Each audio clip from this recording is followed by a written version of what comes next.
Kita sampai di bilangan pasal 14. Bilangan 14.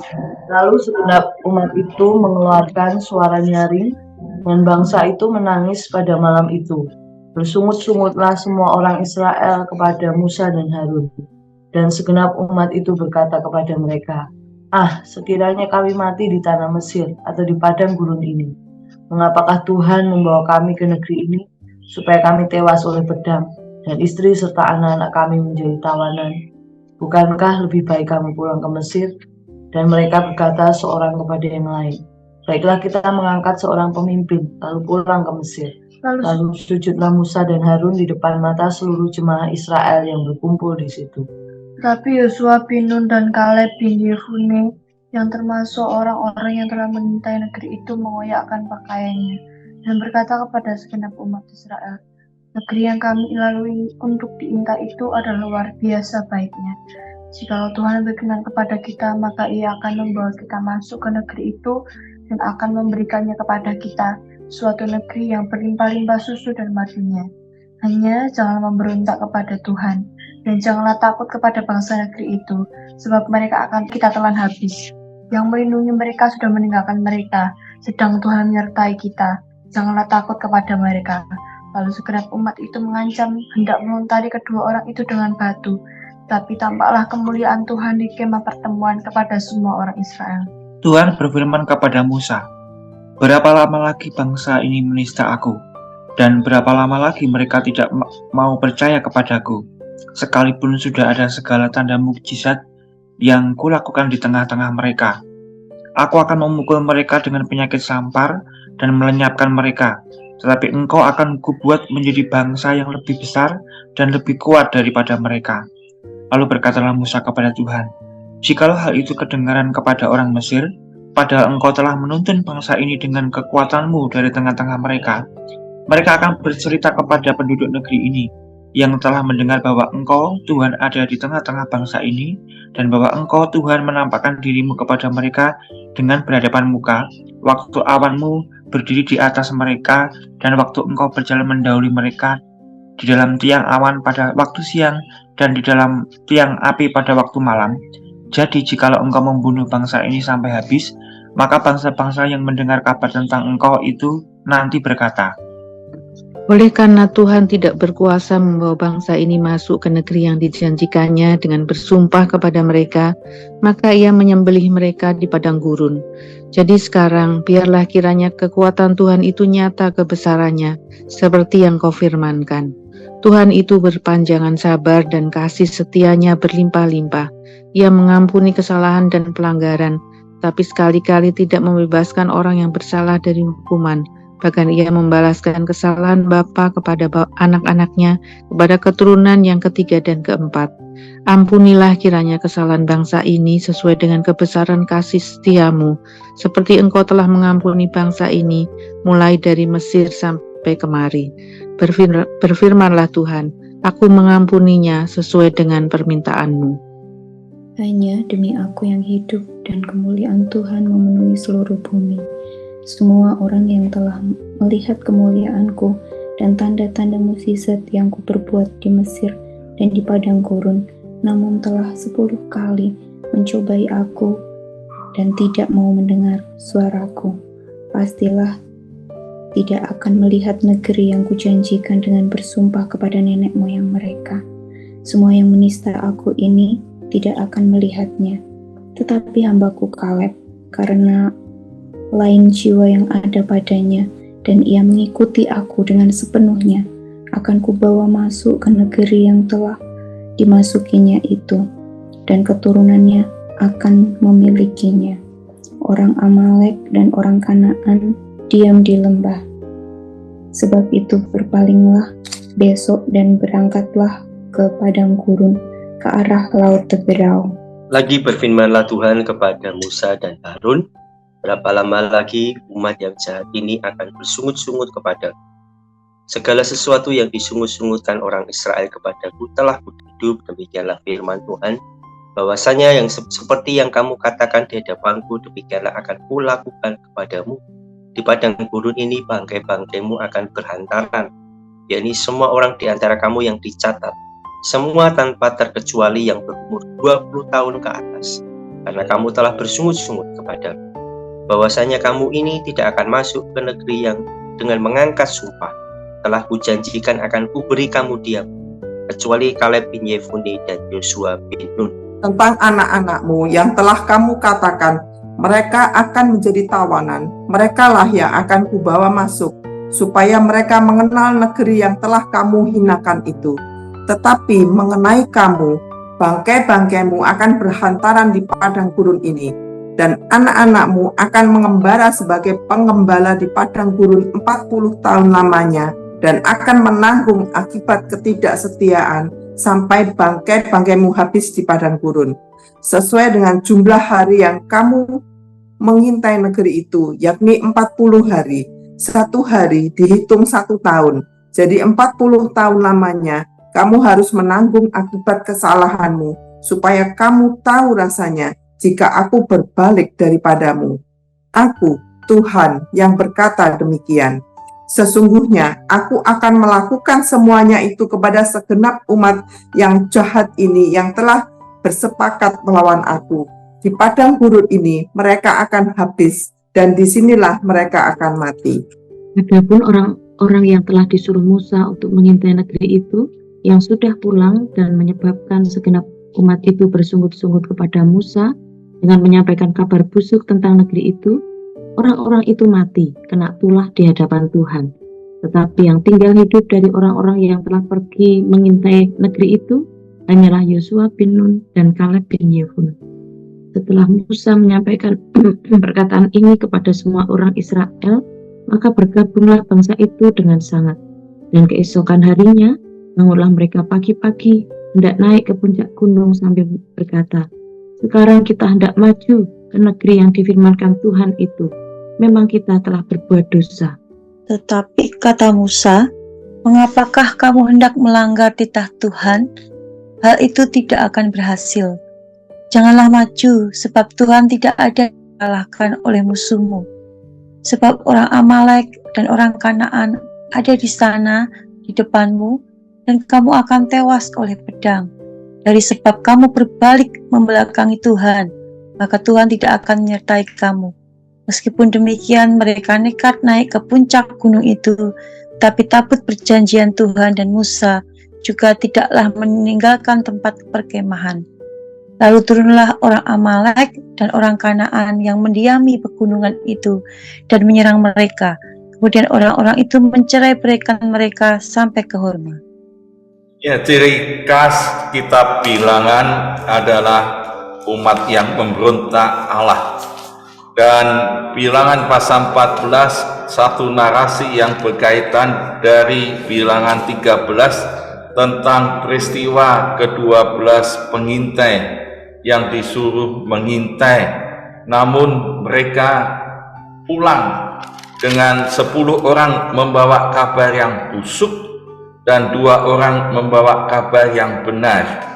Nah, kita melihat di Bilangan 14 ada tokoh-tokoh sentral yang diceritakan di sini. Yang pertama Tuhan, yang kedua pemimpin umat Israel yaitu Musa, yang ketiga 12 pengintai ini, lalu yang keempat adalah umat Israel yang sedang dalam perjalanan dari Mesir menuju tanah perjanjian. Pada tahun yang kedua inilah peristiwa-peristiwa pemberontakan ini terjadi, dan kita sampai di Bilangan pasal 14. Dari 13 ada berita yang busuk yang diberikan oleh 10 pengintai ini, yang mana dia melihat, mengobservasi, mengintai negeri itu, namun dengan perspektif yang beda, tanpa iman. Dia kembali memberitakan hal-hal yang busuk. Ya, mereka akan ditelan oleh orang-orang enak ini, dan berita itu ternyata sampailah kepada orang banyak umat Israel. Maka kita melihat apa dampaknya. 2 berita ini bagaimana dampaknya. Yang 10 punya dampak yang sangat-sangat negatif, sedangkan dua orang yang berkata benar ternyata tidak dipercayai. Maka di pasal 14 ayat 1 sampai 4 dan seterusnya kita bisa melihat bagaimana semua orang itu mendengar kabar yang busuk, ternyata mereka mempercayai. Secara kualitatif 10 orang dianggap lebih benar daripada yang 2 orang, dan ini yang sering terjadi sampai saat ini di dunia ini. Ada medsos, ada berita, dan di internet sangat cepat berita itu berkembang, dan seringkali yang hoax, yang kabar buruk, yang kabar palsu, yang tidak benar malah dipercaya. Dan akibatnya apa? Ya seperti orang Israel mempercayai yang 10 orang itu. Dikatakan di ayat 2, mereka bersungut-sungut semua orang Israel kepada pemimpinnya Musa dan Harun, bersungut-sungut dan minta kembali ke Mesir karena dianggap di Mesir lebih enak, dan mau angkat pemimpin sendiri. Dan ini memberontak, pemimpinnya yang dipilih Tuhan diberontak. Ya, kemarin ada kasus Miriam dengan Harun.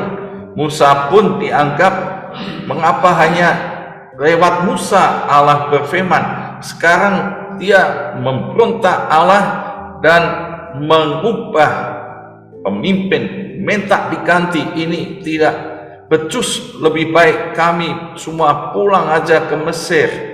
Dan ini satu pemberontakan. Tapi 2 orang kita melihat, Yosua dan Kaleb, dialah yang berkata yang benar.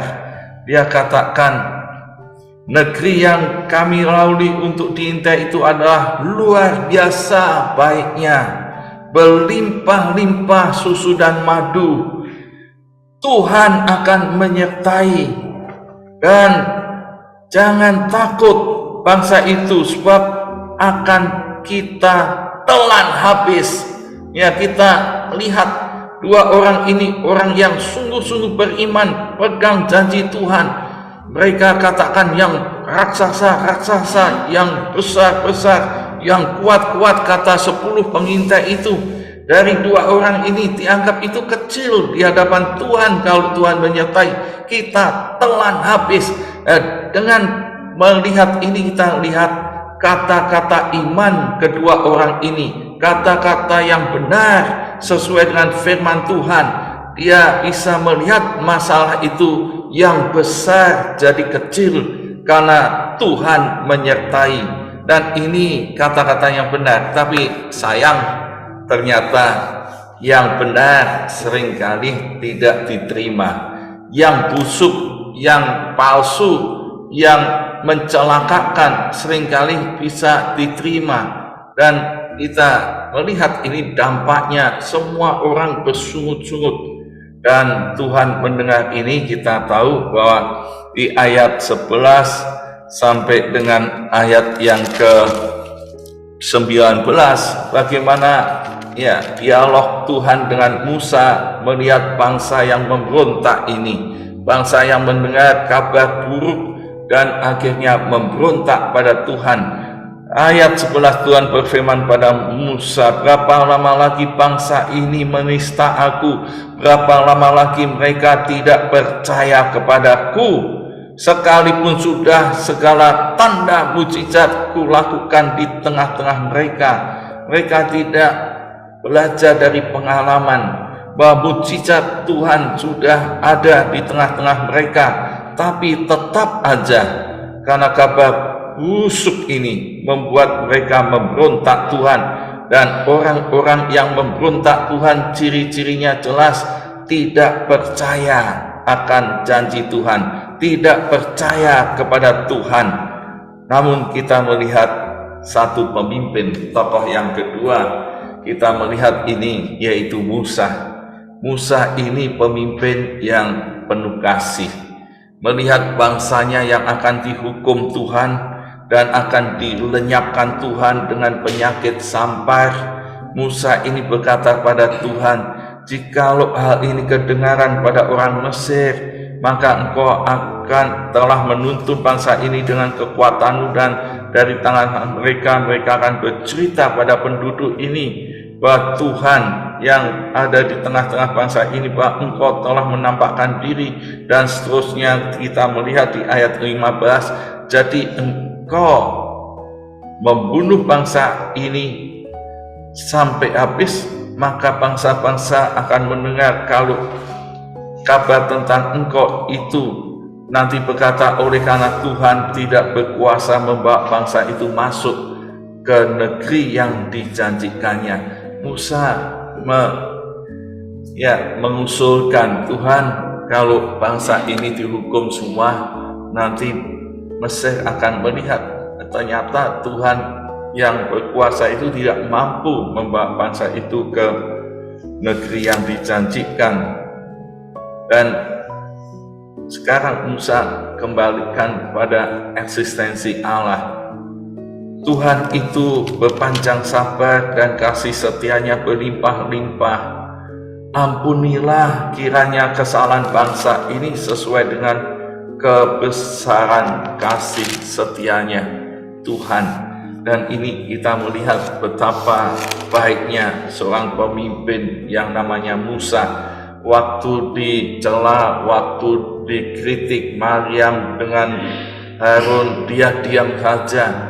Karena Musa ini orang yang lemah lembut. Sekarang bangsa yang dipimpinnya memberontak Allah, dia minta pengampunan kepada Allah, minta kasih setia Allah. Dan ini seorang pemimpin yang perlu diteladani. Tidak membalas kejahatan dengan kejahatan, tapi membalas kejahatan dengan kasih.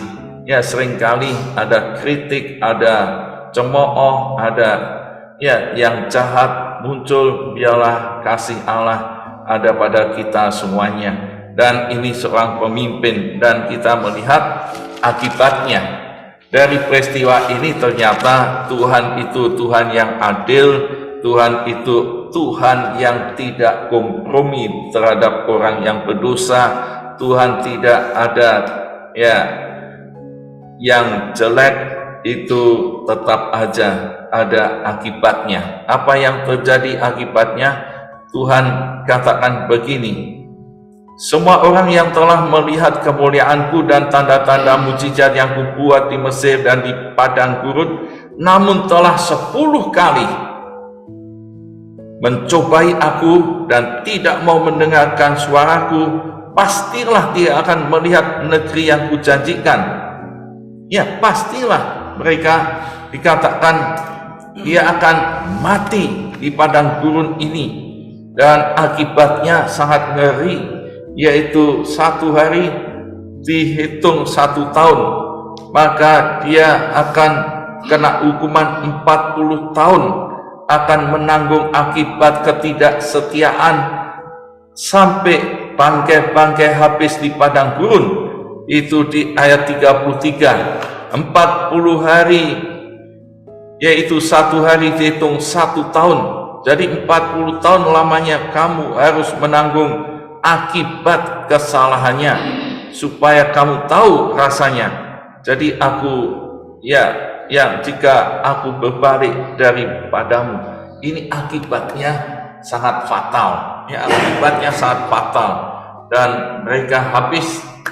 Tapi kita melihat orang yang benar, yang berkata benar, yang ikut Tuhan sepenuh hati, yang pegang janji Tuhan. Yosua dan Kaleb beda. Ya, Yosua dan Kaleb beda. Dikatakan Kaleb dan Yosua itu mendapat perkecualian, dan karena hambaku Kaleb di ayat 24, yaitu lain jiwanya yang ada padanya, dan ia mengikut aku dengan sepenuhnya, akan kubawa masuk ke negeri yang telah dimasukinya itu, dan keturunannya akan memilikinya, sampai keturunannya pun diberkati Tuhan, menikmati tanah perjanjian. Dan akibatnya orang yang 10 pengintai itu habis, mati, dan Yosua dan Kaleb yang hidup. Nah, Besoknya setelah Musa berkata demikian, rupanya bangsa ini tetap aja tidak percaya. Dia mau mencoba naik. Yo, kita tetap, besok kita akan maju melawan. Ternyata gagal juga karena Tuhan tidak menyertai.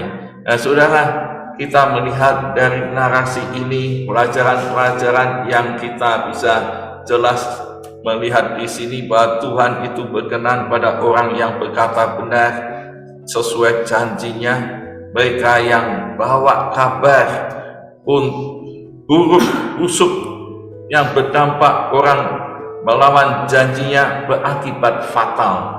Ya, itu sebabnya ialah kata-kata kita dan tetap aja diam kebenaran firman Tuhan, pegang pada janji Tuhan.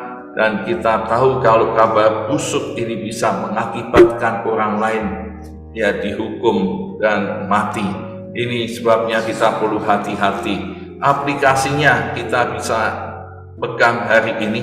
Apakah saya tetap beriman akan janji Tuhan ketika orang banyak melawan? Banyak orang melawan. Apakah kita tetap konsisten, tidak kompromi? Tidak masuk di golongan orang-orang yang memberitakan kabar busuk. Ya, kita seringkali masuk di grup WA, lihat grup WA-nya, ini kabarnya yang busuk atau kabar yang benar. Kalau tidak kompromi, kabar yang busuk, mestinya kita keluar. Tidak ada kompromi dengan mereka karena akibatnya bahaya. Kita masuk pada orang-orang yang benar seperti Yosua dan Kaleb. Ini aplikasi. Yang kedua, apakah saya membawa orang lain kepada janji Tuhan dan berakibat yaitu dampak kehidupan berlimpah susu dan madu. Ya, kita membawa kabar yang membawa orang lain diberkati Tuhan, bukan dihukum Tuhan. Amin. Tuhan Yesus memberkati. Ya saudara, kita bersyukur kepada Tuhan. Firman Tuhan mengingatkan kepada kita untuk kita terus hidup di dalam kebenaran dalam seluruh aspek hidup kita, baik di dalam perkataan, di dalam sikap kita, di dalam tingkah laku kita. Dan di ayat 18 mengatakan Tuhan itu berpanjang sabar dan kasih setianya berlimpah-limpah. Ia mengampuni kesalahan dan pelanggaran, tapi tidak sekali-kali tidak membebaskan orang-orang yang bersalah dari hukuman. Biarlah kita mau pagi hari ini berkomitmen, Yesus kau kebenaran, supaya kebenaran Kristus nyata di dalam setiap aspek hidup kita.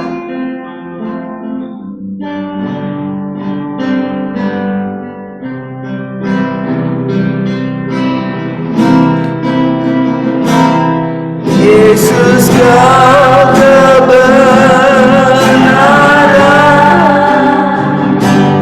yang menyelamatkanku, kau memberikanku hidup dan pengharapan. Ku ikut kehendakmu, ku perlu anugerahmu, ku nyatakan janjiku kepadamu. Kalau ku hidup ya, kalau ku hidup bagimu, mataku tetap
kebenaran Tuhan. Berkata benar saat banyak orang mungkin mempersalahkan kita, mencemooh, mengkritik. Kita mau berdoa, mendoakan mereka, orang-orang yang tidak suka dengan semua yang kita lakukan, supaya kebenaran Tuhan semakin dinyatakan dan kita terus mau membawa berita benar, yaitu kebenaran firman Tuhan dalam kehidupan relasi dengan orang lain. Mari kita bersama berdoa.